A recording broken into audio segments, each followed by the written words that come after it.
pernah sendiri. Kau tak tinggalkanku, tak sekalipun melupakanku.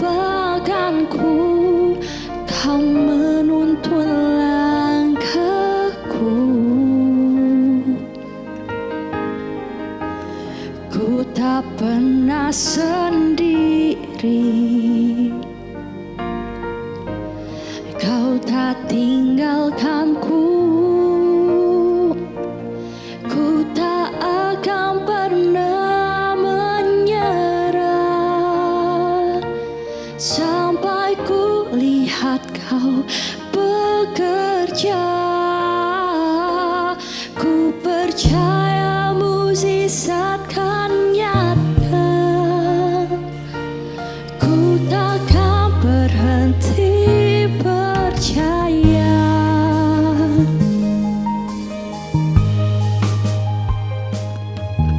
Tak sekalipun melupakanku.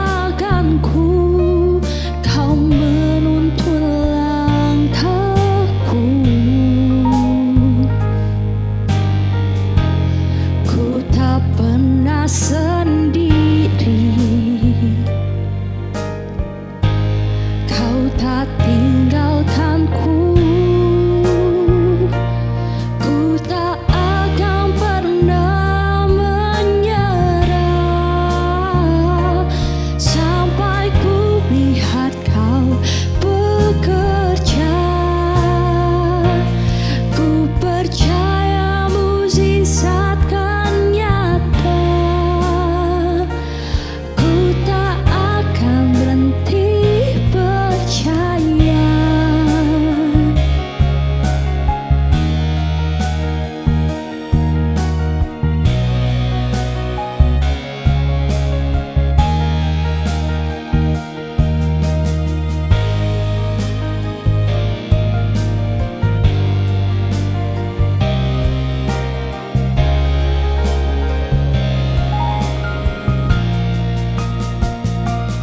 Ku tak akan pernah menyerah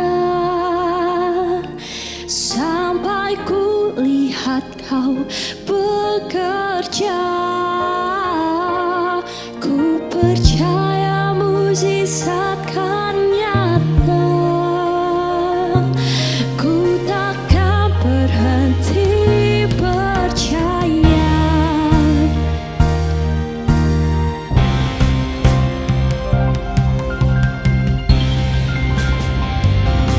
Ku takkan pernah menyerah sampai ku lihat kau bekerja. Ku percaya mukjizat kan nyata. Ku tak pernah berhenti percaya. Ku takkan berhenti percaya. Ku takkan berhenti percaya.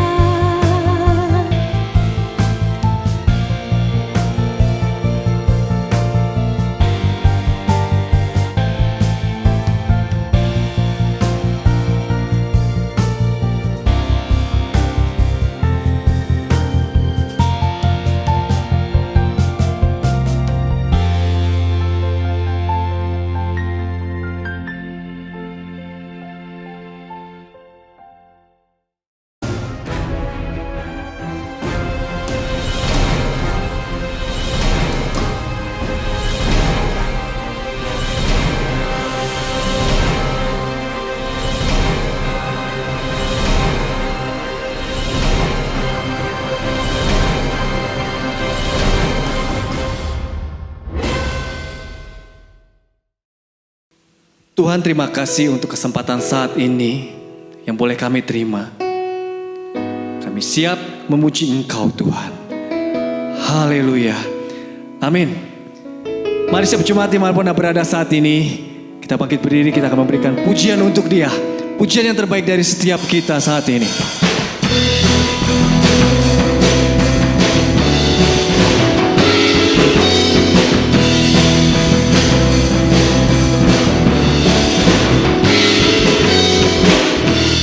Berkuasa di bumi di surga,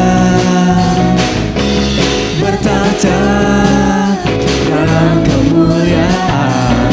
Oh, Dialah Tuhan Allah kita, namanya berkuasa, pembebas umatnya. Betapa hebat, betapa kuat, dahsyatnya Allah kita.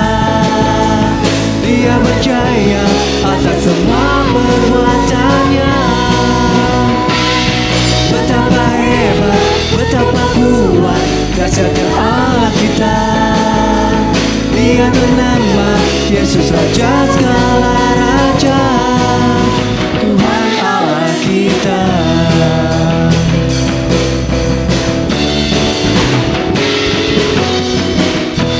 Berkuasa di bumi di surga, bertata dalam kemuliaan. Oh, Dialah Tuhan Allah kita, namanya berkuasa, pembebas umatnya. Betapa hebat, betapa kuat, dahsyatnya Allah kita. Dia berjaya atas semua perbuatannya. Betapa hebat, betapa kuat, dahsyatnya Allah kita. Dia bernama Yesus, Raja segala raja. Betapa hebat, betapa kuat, dahsyatnya Allah kita. Dia berjaya atas semua perbuatannya. Betapa hebat, betapa kuat, dahsyatnya Allah kita. Dia bernama Yesus, Raja segala raja, Tuhan Allah kita. Tuhan Allah kita.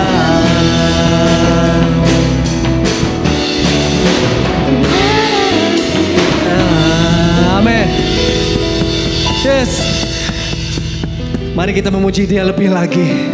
Kita mau terus bersemangat karena Tuhan kita adalah Tuhan yang dahsyat.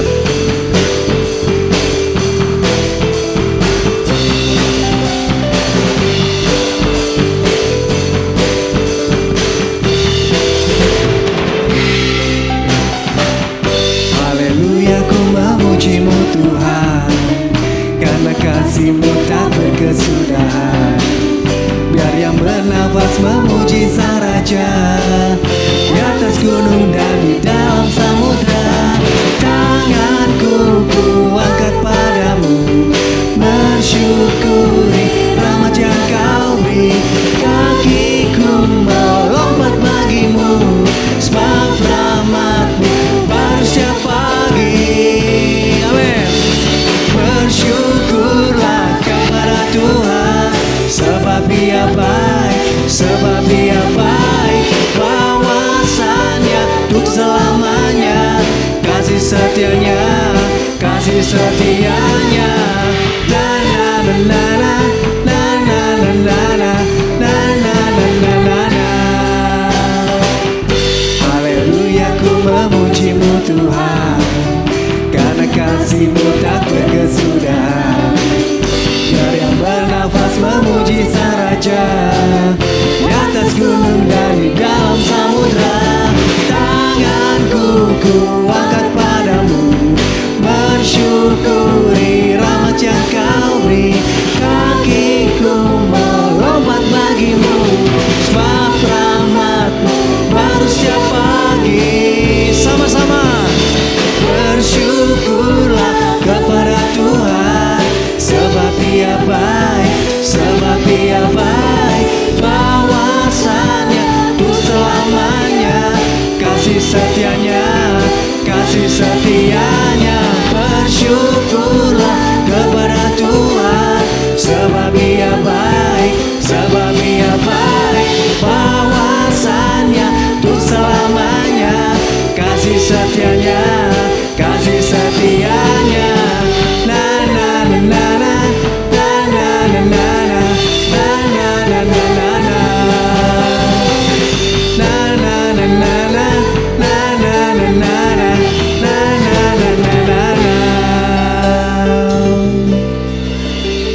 Amin.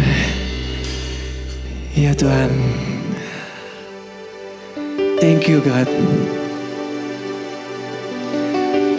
Thank you for amazing grace. Haleluya.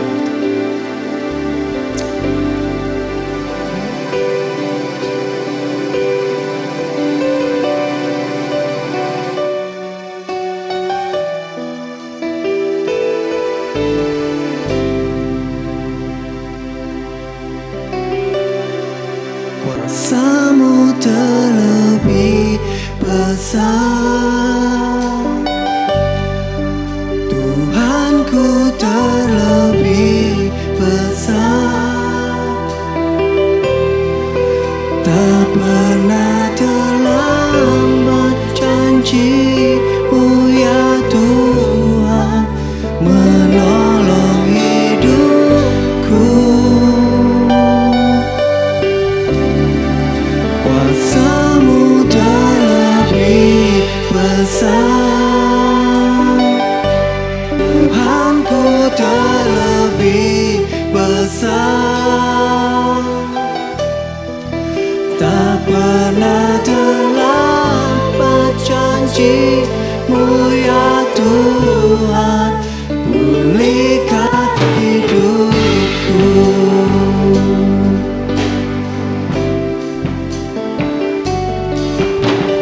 Hanya Kau Tuhan penolongku. Amin.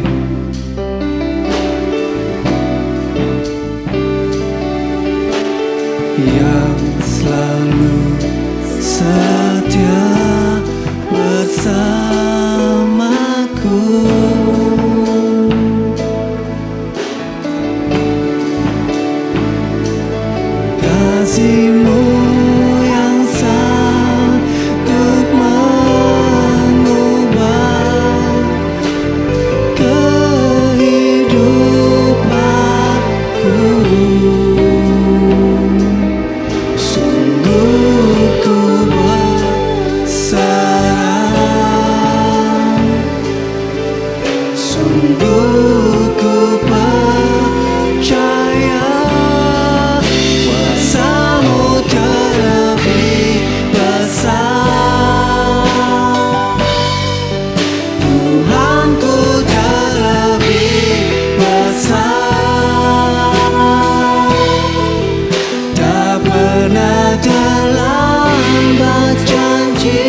Tuhan. Tuhanku terlebih besar. Ya Tuhan, kuasa-Mu sungguh besar Tuhan. Tidak pernah terlambat Engkau di dalam hidup setiap kami Tuhan. Menolong hidupku.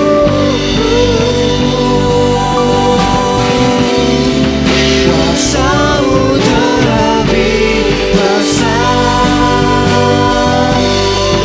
Tuhanku terlebih besar. Tak pernah terlambat janji-Mu ya Tuhan. Menolong hidupku.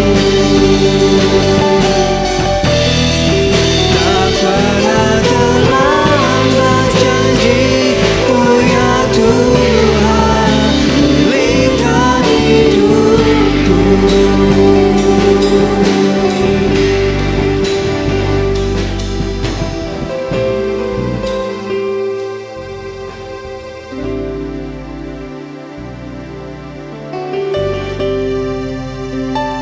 Ya Tuhan,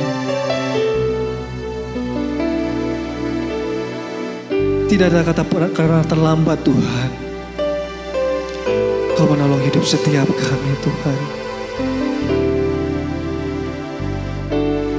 Kami percaya Tuhan, Kau bekerja atas setiap kami Tuhan Yesus. Terima kasih Tuhan Yesus. Ini kerinduan hati kami Tuhan. Untuk terus hidup di dalam Engkau Tuhan. Untuk hidup menjadi penyembah-penyembah-Mu Tuhan Yesus.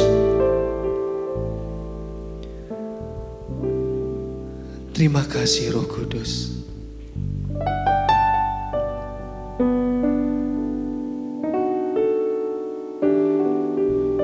Saat ini juga Tuhan, kami mempersiapkan hati kami Tuhan. Untuk hati kami boleh ditaburi dengan benih-benih kebenaran firman-Mu Bapa. Firman yang terbaik Tuhan. Yang selalu menguatkan setiap kami Tuhan. Yang selalu menopang hidup kami Tuhan Yesus. Terima kasih Roh Kudus. Mari Engkau urapi hamba-Mu Tuhan. Yang akan menyampaikan kebenaran firman-Mu Tuhan. Engkau pakai hamba-Mu ini Tuhan. Untuk menjadi berkat Tuhan untuk setiap kami. Dimanapun kami berada saat ini Tuhan Yesus. Terima kasih Tuhan Yesus. Terpujilah nama-Mu Bapa. Hanya di dalam nama Tuhan Yesus Kristus. Haleluya. Amin.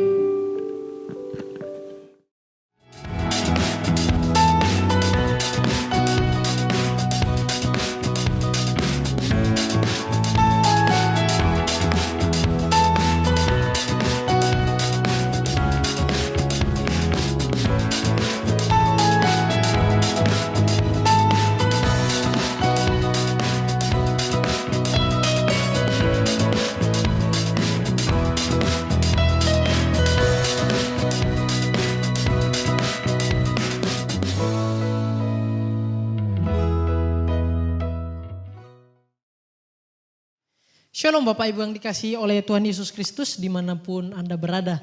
Puji syukur hari ini adalah hari yang sangat spesial di mana kita boleh memberikan waktu kita yang terbaik hanya untuk Tuhan. Kita tadi sudah menyembah memuji Tuhan. Pada hari ini tibalah saatnya kita untuk mendengarkan kebenaran firman yang daripada Tuhan Yesus Kristus melalui firman Allah, firman suci. Nah, dan saya berharap ketika kita sudah ikut ibadah, ketika kita sudah memutuskan untuk ikut di dalam ibadah pada minggu ini, kita sudah menyiapkan hati kita. Sudah menyiapkan hati seperti tanah yang subur. Supaya ketika firman Tuhan disampaikan, firman Allah disampaikan, kita sudah siap. Sehingga firman Tuhan yang disampaikan boleh membawa hidup kita semakin hari, semakin menyenangkan hati Tuhan. Di hari-hari terakhir zaman ini. Karena Supaya kalau kita sudah menyiapkan hati kita, kita akan menjadi orang yang bijaksana dalam menerima kebenaran firman Tuhan. Kita nggak tersinggung, kita nggak marah kalau firman Tuhan menegur kita di dalam pembelajaran kebenaran firman Tuhan. Dan pada hari ini saya akan membahas tema kebenaran firman Tuhan tentang when Christ will return, atau kapan Yesus akan datang kedua kali. Nah, tema ini sangat menarik ya untuk kita bahas bersama-sama, di mana saya bisa langsung tiba-tiba menjadi orang yang viral atau viral di hari-hari ini ketika saya langsung menyampaikan, oh ya, Yesus Kristus akan datang minggu depan. Yesus Kristus akan datang pada 2 minggu depan pada jam 8 pagi saat orang-orang sedang merayakan ibadah online. Nah, mungkin hari ini juga saya akan viral di media sosial karena saya sudah meramalkan atau memprediksi tentang kedatangan Tuhan. Tapi bukan demikian yang saya akan sampaikan, tapi hari ini kita mau belajar bersama-sama mengenai tema ini. Kapan Yesus datang? Kalau kita jemaat Allah pasti sudah banyak mendengar berita dari beberapa tahun terakhir tentang ramalan-ramalan banyak orang tentang kedatangan Tuhan Yesus Kristus.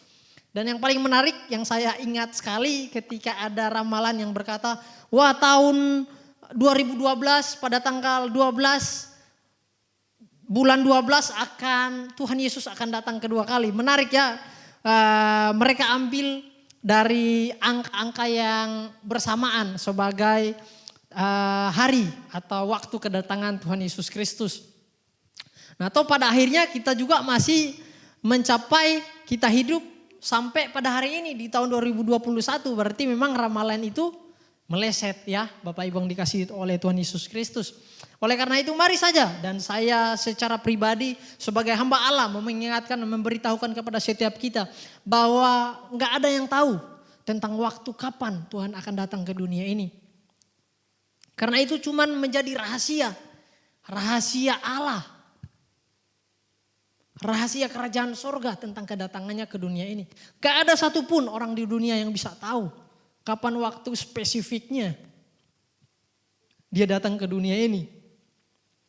Untuk menanggapi hal itu, untuk membahas lebih jauh tentang tema ini, kita akan buka di dalam Alkitab, di dalam Matius pasal 24. Matius pasal 24 ayat, kita akan baca 2 ayat saja. Matius pasal 24 ayat 35 sampai 36. Matius pasal 34 ayat 35 sampai 36. Saya akan bacakan buat kita semua di sana, di rumah, dimanapun Anda berada. 35, langit dan bumi akan berlalu, tetapi perkataanku tidak akan berlalu. 36, tetapi tentang hari dan saat itu tidak ada seorang pun yang tahu, malaikat-malaikat di surga pun tidak, dan anak pun tidak, hanya Bapa sendiri yang tahu. Nah, ini ayat ini membuktikan bahwa memang di bawah kolong langit ini nggak ada yang tahu tentang rahasia kedatangan Tuhan, waktu spesifiknya kapan, hari apa, jam berapa, nggak ada yang tahu. Maka dari itu ayat firman Tuhan yang baru saja kita baca menjadi poin pertama tentang alasan mengapa manusia nggak mengetahui tentang kedatangan Tuhan, yaitu karena firman Tuhan jelas memberitahu bahwa nggak ada seorang pun yang tahu. Firman Tuhan ya dan amin. Kalau Tuhan bilang nggak ada yang tahu, ya nggak ada yang tahu, Bapak Ibu yang dikasih oleh Tuhan Yesus Kristus. Tapi di ayat yang ke-35 menarik, di sana dikatakan langit dan bumi akan berlalu, tetapi perkataanku tidak akan berlalu. Ini artinya bahwa ketika Yesus bilang dia akan datang kembali, pasti dia akan datang kembali. Langit dan bumi boleh lenyap, tapi perkataan firman, kalau Tuhan bilang dia akan datang, pasti dia akan datang. Tapi bukan menjadi tugas kita untuk mencari tahu tentang kapan ya Yesus akan datang. Bukan itu menjadi tugas kita. Karena Alkitab dengan jelas berkata nggak ada yang tahu. Bahkan dibilang malaikat-malaikat di sorga pun tidak tahu. Anak pun tidak, yaitu Yesus pun tidak. Tentang mengenai anak pun tidak ini konteksnya ketika Yesus masih ada bersama dengan murid-muridnya di bumi. Masih bersama-sama dengan manusia. Yesus mengatakan anak pun tidak. Bukan berarti Yesus gak maha tahu. Tapi Yesus gak mau sok tahu. Karena itu menjadi urusan Bapa. Tapi kita percaya sama-sama saat ini ketika Yesus sudah terangkat, ketika Yesus sudah naik di surga, menerima kemuliaan yang daripada Allah Bapa, pasti Yesus juga sudah tahu tentang rahasia kedatangan Allah Bapa ke dunia ini. Oleh karena itu, poin pertama ini yang harus kita tahu bahwa mengapa, alasan kenapa Yesus nggak memberitahukan kapan waktu spesifik dia datang. Karena apa? Firman Allah sudah menyampaikan. Mungkin Bapak Ibu di rumah, siapapun Anda di rumah menatap saya dan berkata, anak muda, kalau saya sering bersekutu dengan Tuhan, kalau saya sering melakukan kebenaran firman Tuhan, bahkan saya melakukan doa semalaman, kayaknya bisa deh saya tahu tentang kedatangan Tuhan karena Tuhan akan kasih tahu. Tapi saya sebagai hamba Allah tetap percaya kepada Alkitab. Yang saya percaya bahwa Alkitab menjelaskan tidak seorang pun yang tahu. Memang Anda gak akan tahu walaupun Anda dekat dengan Tuhan. Tapi setidaknya ada tanda-tanda yang Tuhan kasih tahu kepada Anda bahwa ini hari-hari bukan lagi hari-hari yang kita di saat-saat kita mau main-main lagi dengan hidup ini. Karena hari-hari semakin mendekat dengan kedatangan Tuhan. Kita bisa tahu tanda-tanda akan kedatangan Tuhan yang kedua kali kalau kita semakin akrab dengan Tuhan. Walaupun kita nggak tahu kapan waktu spesifiknya Tuhan datang. Oleh karena itu ketika Bapak Ibu yang dikasih oleh Tuhan dimanapun Anda berada satu waktu mungkin misalnya ketemu dengan seseorang siapapun dia, apapun jabatannya. Orang berpengaruh seperti apapun kalau dia berkata wah Yesus akan datang bulan Desember tanggal 25 waktu Natal atau kapanpun. Memberitahu tentang hari dan waktunya. Jangan pernah percaya. Karena firman Tuhan ya dan amin. Firman Tuhan mengatakan gak ada seorang pun yang tahu tentang kedatangan Tuhan. Itu rahasia kerajaan Allah.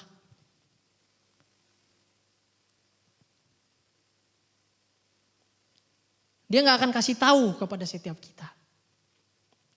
Supaya untuk itu kita harus mempersiapkan diri karena kita gak tahu. Sampai di sini saya kira kita semua sudah paham apa yang menjadi maksud saya bahwa alasan kita nggak bisa tahu tentang kedatangan Tuhan. Karena apa? Alkitab sudah mencatat. Alkitab tidak memberitahu tentang waktu, spesifikasi, hari, jam. Nggak ada. Dan poin yang kedua yang kita pelajari dari alasan mengapa manusia nggak tahu tentang hari kedatangan Tuhan yang kedua kali. Karena kerajaan Allah atau kerajaan sorga hanya menyiapkan kuota bagi orang-orang yang tulus hati dan setia. Kerajaan sorga gak menyediakan kuota bagi orang-orang yang munafik. Bayangin saja kalau kedatangan Tuhan sudah dikasih tahu. Misalnya 1 tahun sebelumnya. Tuhan akan datang pada tanggal 25 Desember atau pada hari Minggu jam 8. Di hari Sabtunya atau di tanggal 24 Desember. Orang-orang baru bertobat datang sama Tuhan. Tapi di hari-hari lain, hari-hari sebelumnya. Pasti menikmati hidup dengan sembarangan, dengan sia-sia. Dan sangat diyakinkan, saya sangat yakin ketika hari Tuhan setiap manusia sudah tahu akan banyak gereja-gereja yang kosong tiap hari Minggu. Karena apa? Menikmati hidup dulu selagi di dunia. Akan banyak orang yang mengunjungi mungkin diskotik, tempat mabuk. Itu yang akan terjadi. Bapak Ibu yang dikasih Tuhan kalau kita tahu kapan Tuhan datang. Poin kedua ini sangat menarik. Karena apa? Kalau kita tahu kedatangan Tuhan bisa jadi, ya udahlah. Tuhan datang masih jauh bulan Desember kok. Tanggal 25 misalnya. Nantilah tanggal 24 malam baru bertobat sungguh-sungguh. Kunci pintu, panggil keluarga semua datang bersekutu sama Tuhan. Di hari-hari lain nikmati hidup. Kagak usah ke gereja. Gak usah melayani Tuhan. Ngapain kok Tuhan belum datang? Ada waktunya untuk kita bertobat. Bisa jadi seperti itu. Bayangin aja. Kedatangan Tuhan aja yang kita gak tahu. Masih banyak orang yang menyia-nyiakan hidupnya. Apalagi yang sudah tahu. Alkitab sudah mencatat bahwa kedatangan Yesus nggak ada yang tahu, seorang pun tidak. Masih aja banyak orang yang menyanyiakan hidupnya. Masih aja juga ada kursi-kursi kosong di setiap gereja. Berarti masih ada tugas kita sebagai orang percaya untuk menyadarkan mereka bahwa jangan main-main dengan hidup ini. Masih banyak orang yang mengabaikan hari-hari ketika kita mau ibadah, masih banyak orang yang nggak mau datang ibadah, masih malas-malas datang ibadah. Tak bisa sebagai hamba Allah di sini mengingatkan melalui poin yang kedua bahwa kuota kerajaan Allah hanya disiapkan untuk orang-orang yang tulus hati, bukan orang-orang yang munafik. Maaf kata, mungkin kata munafik ini sedikit keras di telinga kita. Tapi saya sebagai hamba Allah hari ini mengingatkan kepada kita supaya kita gak berleha-leha. Ini firman Tuhan. Mulai sedikit diberikan makanan-makanan yang agak keras sepertinya kita ya. Karena gak bisa. Karena saya yakin Bapak Ibu dimanapun Anda berada di rumah sekarang udah gak makan bubur lagi. Pasti sudah nasi ya. Sudah gak minum susu pakai dot lagi ya. Bapak Ibu yang dikasih oleh Tuhan, gak lagi. Sudah mulai makan makanan yang keras. Dan ini waktunya. Kita sebagai hamba-hamba Allah bukan lagi waktunya untuk wah biarin aja lah. Tunggu waktunya gitu. Enggak, karena ini kita mengejar waktu yang semakin dekat Bapak Ibu yang dikasih Tuhan. Apa yang firman Tuhan katakan? Saya to the point aja bahwa kerajaan Allah gak menyiapkan kuota bagi orang-orang munafik. Maksud saya di sini adalah ketika mungkin Anda mengalami masalah, Anda meninggalkan Tuhan. Ketika Anda butuh sesuatu, Anda mau baru datang ke gereja. Banyak sekali orang-orang Kristen yang di hari-hari ini yang seperti itu. Ketika butuh sesuatu baru datang ke gereja. Ketika ada masalah baru datang kepada hamba Tuhan. Ketika mengalami hidup senang, hidup berlimpah-limpah. Menjauhi Tuhan, menjauhi gereja. Yang sangat disayangkan ketika ada anak-anak Tuhan yang konflik dengan sama-sama anak Tuhan. Konflik dengan satu orang-orang gereja. Persoalannya dengan orang gereja. Menjadikan Tuhan sebagai korbannya. Tuhan yang dijauhi. Gak mau datang ke gereja karena berseteru dengan orang-orang gereja. No, bukan seperti itu. Saya bisa katakan kalau ada di antara kita yang seperti itu, bertobat Bapak Ibu yang dikasih oleh Tuhan. Karena hari-hari ini semakin serius. Tuhan gak mau menerima orang-orang munafik untuk masuk di dalam kerajaan Allah. Hati-hati Bapak Ibu yang dikasih oleh Tuhan hari-hari ini. Alkitab sendiri dengan jelas berkata, Dia akan memisahkan kambing dengan domba. Mengapa kita sebagai umat Allah dikatakan sebagai domba? Karena apa? Domba itu memiliki membutuhkan suatu perlindungan dari seorang gembalanya. Domba itu taat. Domba itu binatang yang lemah, gak memiliki kekuatan. Oleh karena itu domba membutuhkan gembala yang selalu menjaga. Dan domba itu harus taat kepada gembalanya. Kenapa gak diibaratkan kita sebagai kambing, sapi atau kerbau? Karena apa? Kalau kambing ketika ditaruh di sama-sama kawanan kambing, mereka akan saling nanduk lah. Akan kacau, memberontak.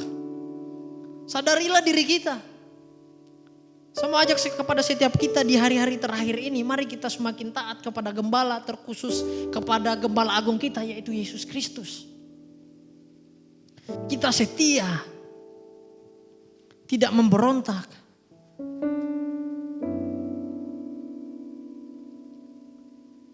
Kita harus renungkan hari-hari ini Bapak Ibu yang dikasih itu Tuhan Yesus. Bukan main-main hari-hari ini.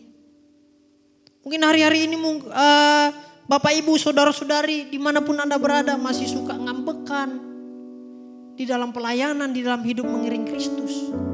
Mulai ditinggalkan Bapak Ibu yang dikasih oleh Tuhan. Waktu semakin dekat, Tuhan datang sebagai anak muda. Anda yang mungkin mementingkan karir Anda, masa depan Anda di atas segala-galanya. Sehingga ibadah pun Anda tinggalkan. Ada sesama rekan mudamu yang mengajak Anda ke gereja sampai saat ini juga Anda belum datang. Mari sama-sama. Sekaranglah waktunya kita untuk datang sama Tuhan.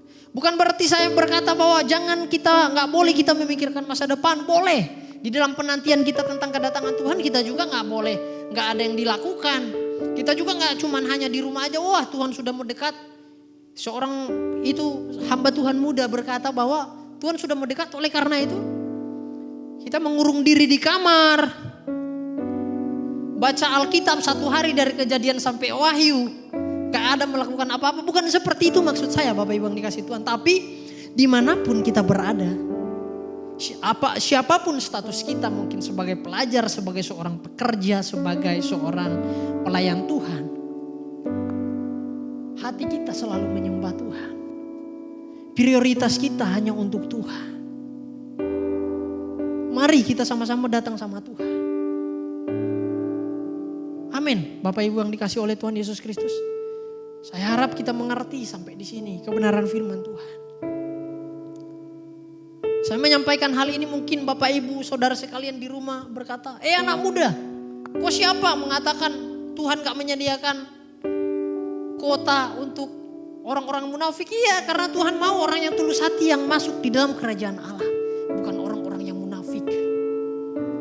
Ketika di gereja angkat tangan bernyanyi sampai mungkin sudah dikasih oleh Tuhan karunia berbahasa roh atau berbagai macam hal.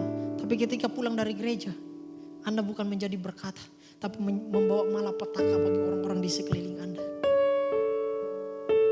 Di hadapan orang-orang sesama seiman, Anda kelihatan baik, rohaniawan kelihatannya. Tapi di luar, Anda menjadi seorang penjahat. Itu yang dikatakan Alkitab sebagai orang yang munafik. Saya akan bacakan kepada setiap kita perumpamaan yang Tuhan berikan melalui ayat firman Tuhan ini di dalam Matius 24 ayat 45 sampai 51. Di sana dengan jelas Tuhan Yesus memberikan perumpamaan mengenai hamba yang setia dan hamba yang jahat. Ketika Tuannya memberikan tanggung jawab kepada hamba yang setia ini melakukan tanggung jawab yang diberikan oleh tuannya dengan semaksimal mungkin, sebaik mungkin, walaupun dia nggak tahu kapan nih Tuannya datang, tapi dia terus melakukan ketekunannya, tanggung jawab yang dipercayakan. Ketika Tuannya datang, Tuannya melihat, wow, ini hamba yang setia. Dia melakukan apa yang menjadi tanggung jawabnya, dan dia diangkat menjadi pemimpin dari hamba-hamba yang ada. Berbeda cerita dengan hamba yang jahat. Bagaimana hamba yang jahat ketika diberikan kepercayaan, Tuannya meninggalkan. Hamba yang jahat ini apa? Memukul hamba-hamba yang ada di sekitarnya dan melakukan pesta pora mabuk-mabukan dengan orang-orang yang mabuk. Karena dia berpikir dalam hatinya, Tuanku belum mau datang. Masih bisa menikmati hidup. Tapi ketika tuannya datang dengan tidak sepengetahuannya, hamba itu diberikan hukuman. Hai kamu hamba yang tidak setia. Melalui perumpamaan ini Yesus mengingatkan kepada setiap kita, mari kita merenung. Selama ini kita yang mana?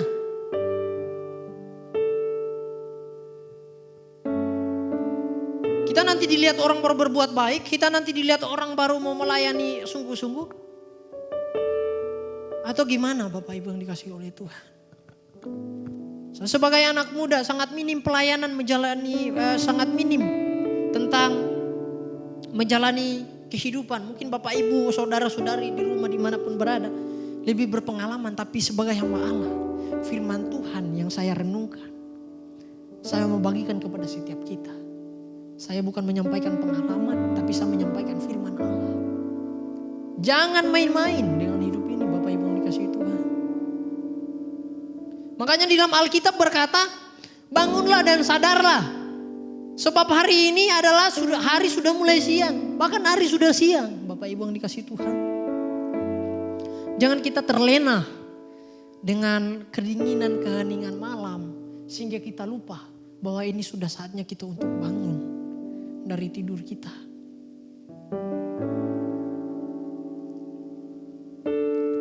Kita renungkan sama-sama. Selama hidup kita, apa yang sudah kita kerjakan?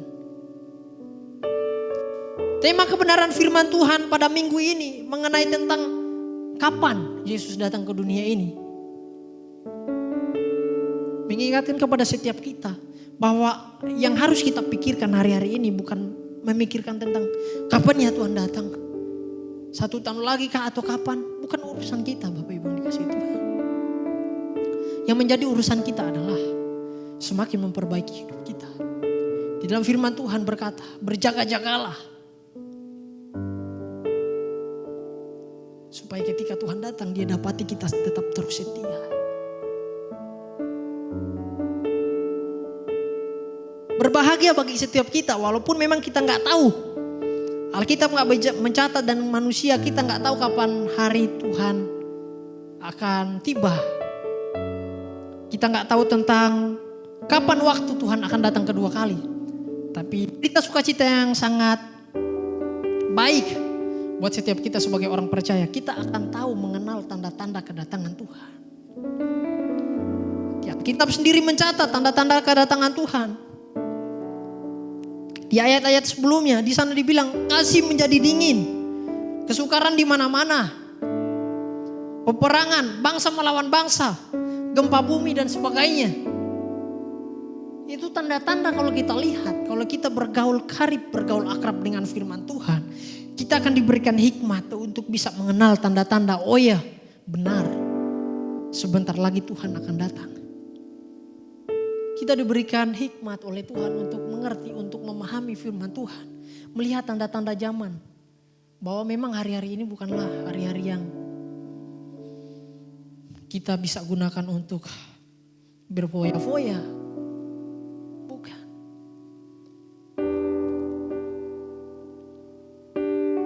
Kasih sudah mulai menjadi dingin. Gak heran di mana-mana. Orang yang meninggalkan iman kekristenannya banyak. Kakak adik saling membunuh. Di dalam jemaat saling siku-menyiku. Dan itu kenyataannya Bapak Ibu yang dikasihi Tuhan. Dan saya berharap jemaat Tuhan dimanapun Anda berada. Di gereja Anda dimanapun Anda berada. Gak ada orang yang saling siku-menyiku. Gak ada. Dalam nama Yesus kita tengking bersama-sama.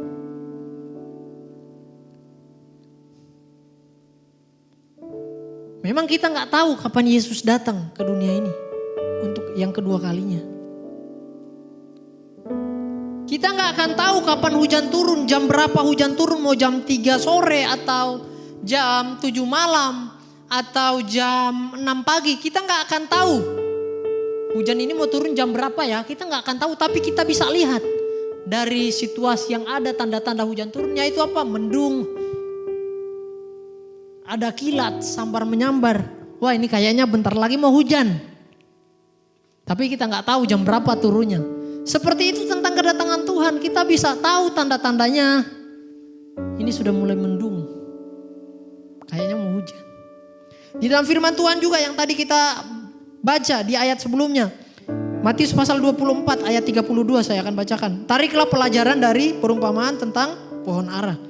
Apabila ranting-rantingnya melembut dan mulai bertunas, kamu tahu bahwa musim panas sudah dekat. Bisa tahu dari tanda-tandanya. Ini yang saya maksudkan bahwa hari-hari ini kita harus hidup dekat dengan Tuhan. Supaya kita makin disadarkan bahwa jangan santai. Ketika kita gak bergaul karib dengan firman Allah, kita akan semakin hidup santai, tergilas oleh zaman yang ada hari-hari ini. Tapi sebagai hamba Allah saya mengingatkan, mari sama-sama kita. Ayo mulai hari ini kita komitmen untuk semakin dekat dengan firman Allah. Supaya dia singkapkan kepada kita bahwa jangan main-main dengan hidup ini. Yang harus kita lakukan di hari-hari ini adalah mempersiapkan seluruh hidup kita sebaik mungkin. Menyiapkan diri kita. Semakin hari semakin menjadi berkat. Mungkin Anda menatap saya dan berkata, anak muda. Gempa bumi kalau sebagai tanda-tanda kan sudah dari dulu juga gempa bumi. Tapi hari ini juga belum ada Tuhan datang. Nah kalau Anda punya pikiran seperti itu. Mau masuk di dalam, mau dibakar. Bapak Ibu yang dikasih oleh Tuhan Yesus. Mengerti maksud saya? Cara pikir seperti inilah yang membuat kita hidup untuk semakin santai.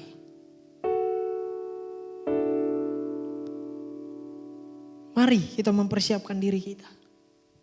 Banyak sekali tanda-tanda kalau kita melihat. Saya sendiri, kenapa saya menekankan kepada setiap kita hari-hari ini untuk semakin menjadi pribadi yang tulus.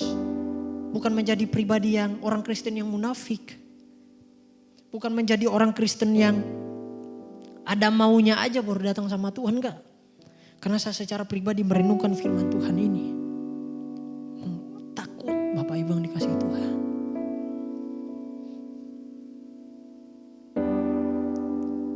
Tuhan berbicara kepada saya ketika dalam menyampaikan firman Tuhan ini. Bahwa apa?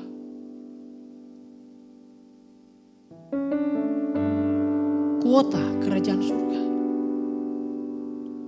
gak memberikan tempat bagi orang-orang munafik.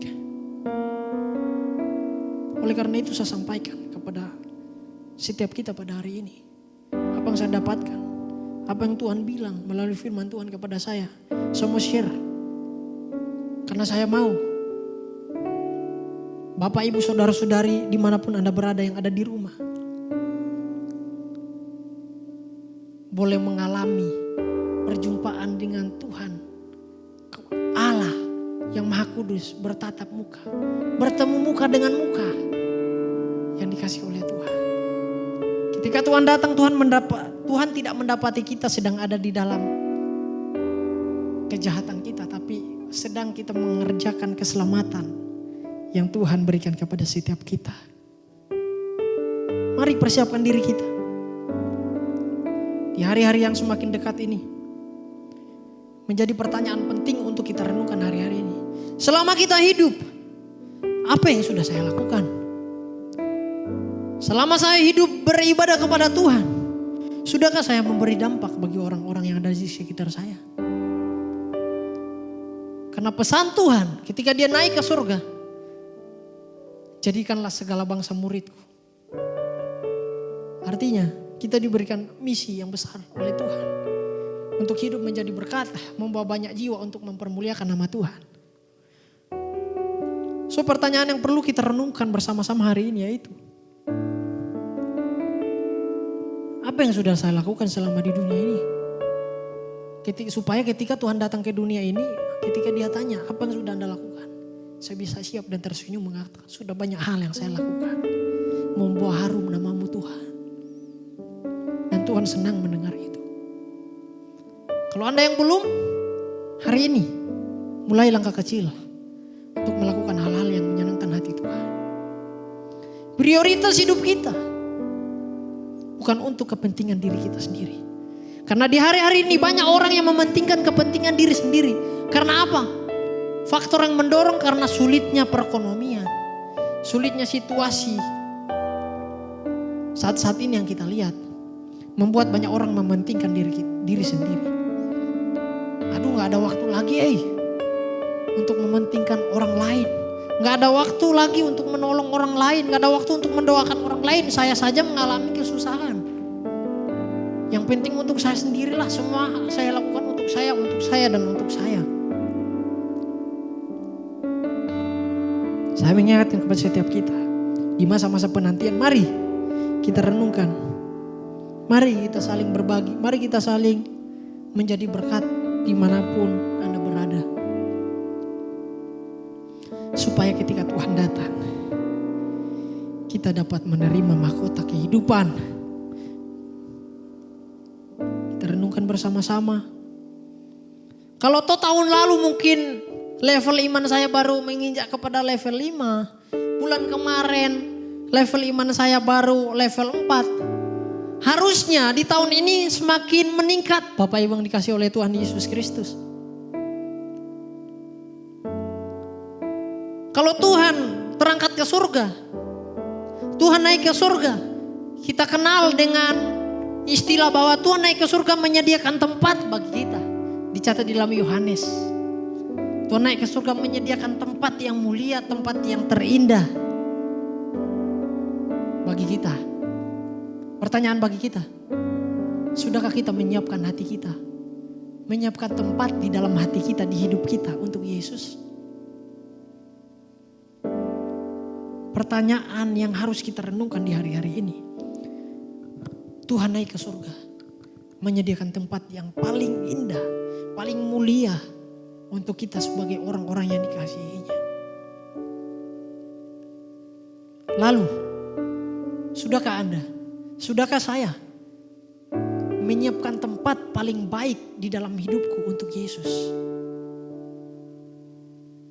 Mari di masa penantian ini, kita menyiapkan hati kita. Semakin sungguh-sungguh, semakin hidup setia, sehingga kita boleh mendapatkan mahkota kehidupan ketika Tuhan datang kedua kali. Amin. Tuhan Yesus memberkati. Mari kita berdoa. Bapak, terima kasih buat kebenaran firman Tuhan yang Kau sampaikan melalui hamba-Mu. Kami sama-sama belajar akan kebenaran firman Tuhan bahwa hidup hari-hari ini bukanlah hidup untuk kepentingan diri sendiri, bukan main-main, tapi hidup semakin sungguh-sungguh. Tapi hidup harusnya semakin berakar. Iman hidup kami semakin harusnya semakin naik level menjelang hari Tuhan yang semakin dekat. Oleh karena itu sadarkan kami, Roh Kudus Tuhan yang Kau curahkan bagi setiap kami. Mampukan kami Tuhan untuk menyiapkan, untuk berlaku setia, untuk berlaku adil, untuk berlaku tulus. Bukan menjadi orang-orang Kristen yang munafik. Bukan menjadi orang-orang Kristen ketika ada butuhnya baru datang sama Tuhan. Ketika ada sesuatu yang diinginkan baru datang, baru cari hamba Tuhan. Tapi jadikan kami hamba yang selalu setia. Jadikan kami hamba yang selalu tulus. Ada atau tidaknya kebutuhan kami tetap terus mencari Tuhan. Kami tetap terus beribadah datang sama Tuhan. Bagi setiap anak-anak muda hamba-Mu berdoa Tuhan. Berikanlah semangat muda untuk mau datang melayani, untuk mau datang sama Tuhan. Gak main-main. Karena waktu Tuhan semakin dekat. Terima kasih Bapak, mampukan kami untuk melewati hari-hari ini. Biarlah hidup kami, hati kami, pikiran kami, dimanapun kami berada selalu terkonek. Selalu menjadi pribadi yang menyembah Tuhan dimanapun kami berada. Sehingga hidup kami selalu mempermuliakan nama Tuhan. Engkau datang kedua kali, Engkau dapati kami tetap setia. Di dalam nama Yesus. Haleluya. Amin.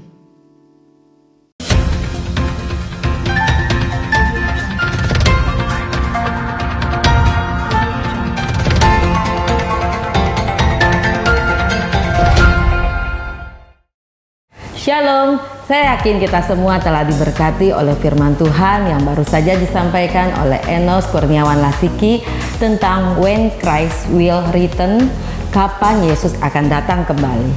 Pastikan hidup kita melakukan firman Tuhan setiap hari, dengan demikian hidup kita akan berbuah dan memuliakan nama Tuhan. Itu sebabnya libatkan diri Anda dalam setiap kegiatan ibadah MDC Kadipaten selama sepekan ke depan. Ajaklah saudara atau kenalan Anda untuk mengikuti kesan atau kelompok saling memperhatikan yang akan diadakan setiap hari Rabu dan Kamis pada pukul 6:30 malam.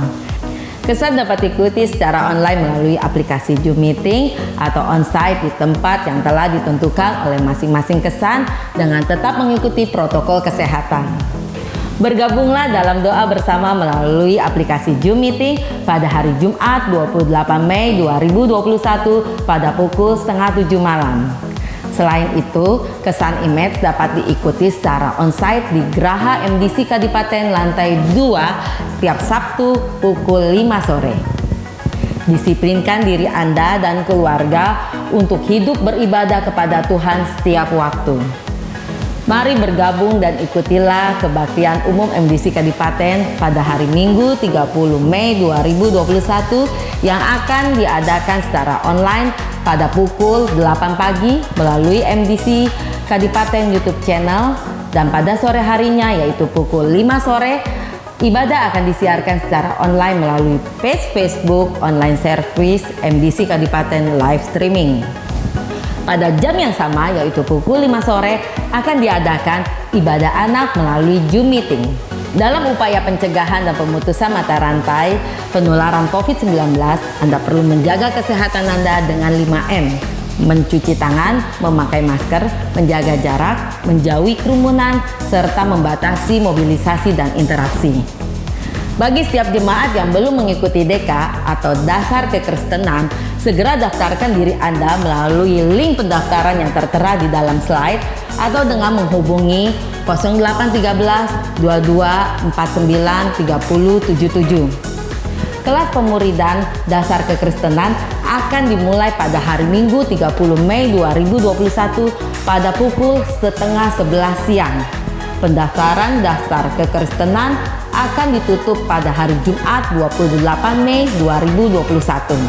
Persembahan-persembahan dalam ibadah dapat Anda sampaikan dengan mentransfernya ke nomor rekening seperti yang tertera dalam slide atau melalui pengumpulan dengan membawanya ke Geraha MDC Kadipaten pada hari Selasa antara pukul 8 pagi sampai 6 sore. Berilah persembahan yang terbaik dan dengan sukacita. Sekian pengumuman yang dapat kami sampaikan. Kiranya Tuhan Yesus memberkati. Kami bersyukur kepadamu ya Tuhan. Sampai penghujung ibadah kami tetap menyadari dan merasakan kehadiran-Mu ya Tuhan. Terima kasih untuk ibadah yang Kau telah pimpin dari awal sampai akhir ini. Terima kasih untuk firman Tuhan yang telah menyadarkan kami. Penting kami melihat kebesaran-Mu melalui kedatangan-Mu yang kedua kali. Walaupun kami tidak tahu kapan Engkau datang, namun ini yang kami lakukan ya Allah. Kami terus berjaga-jaga, kami terus menantikan Engkau Tuhan, sambil bersyukur sebab Engkau besar dalam hidup kami. Haleluya.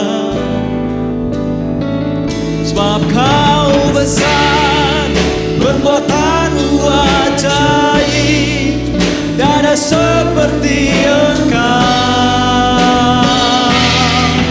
tiada seperti Engkau. Sebab Kau besar, perbuatan-Mu ajaib, tiada seperti Engkau, tiada seperti Engkau. Haleluya. Ku beri kemuliaan, amin, dan hormat. Ku angkat suara pujian, ku agungkan nama-Mu.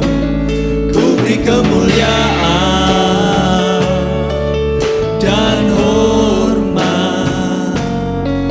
Ku angkat suara pujian, ku agungkan nama-Mu. Sama-sama katakan, oh sebab Kau besar Tuhan, perbuatan-Mu ajaib. Oh haleluya. Tiada seperti Engkau. Sebab Kau besar, perbuatan-Mu ajaib, tiada seperti Engkau, tiada seperti Engkau, tiada seperti Engkau, tiada seperti Engkau Tuhan, tiada seperti Engkau.